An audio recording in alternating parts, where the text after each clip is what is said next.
Hello friends नमस्कार Somesh academy को आपन को स्वागत।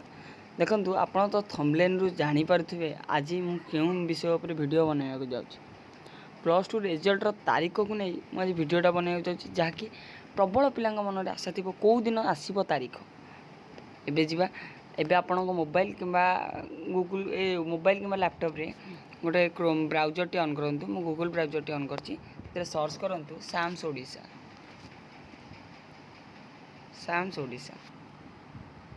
साम्स ओडिशा सर्च कला परे प्रथम ऑप्शन ने आपण क्लिक करंतु। नेटवर्क टी स्लो अछि दाइर अपेक्षा टी करंतु। वीडियो टी भलो अछि। देखो आमको दरकार प्लस टू पिला रिजल्ट से school and mass education higher secondary school plus two यही क्लिक उपरे क्लिक करंतु। क्लिक कला परे आ गोटे ब्राउजर टी ऑन हो जाउछि आ गोटे पेज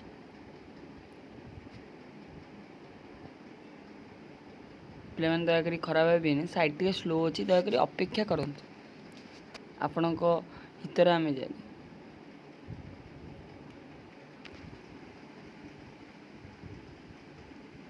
नोटिस के आसतरी प्रथम नोटिस आज roster duty during summer vacation. एथिरे आपण माने बुझीपार नथिबे कि roster duty during summer vacation एटा तो माने समर वैकेशन माने खरा दिन छुट्टी विषय रे एथिरे प्लस टू पिलांगर प्लस टू रिजल्ट रे कोन संपर्क अछि देखंतु वीडियोटी आपण मु बुझेई देबी ना कोन संपर्क अछि।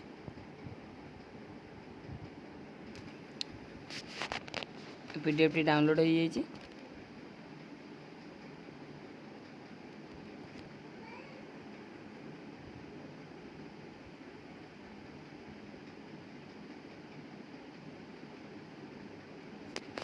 देखो पीडीएफ टी आसीगला। पीडीएफ टी आसी directorate of higher secondary education Odisha Janashiksha Bhawan unit भी Bhubaneswar to all the principal of government and government upgraded non government aided and unaided higher secondary school पाक जाइए।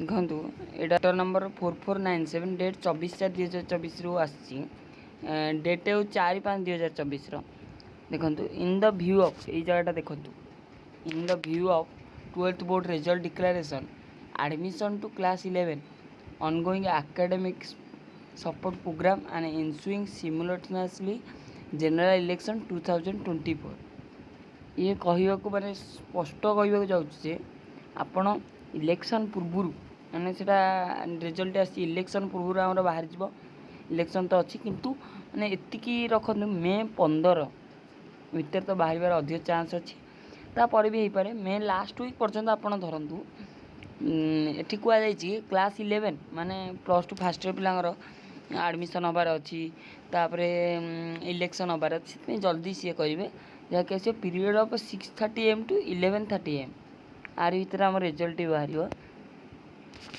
पे देखो यहाँ था पूरा वीडियो। दयाकोरी वीडियोटी भल लगी लाइक शेयर सब्सक्राइब करूँ और चैनल को नुआ आसते बेल आइकन टी ऑन कर दियंतु। Thanks for watching.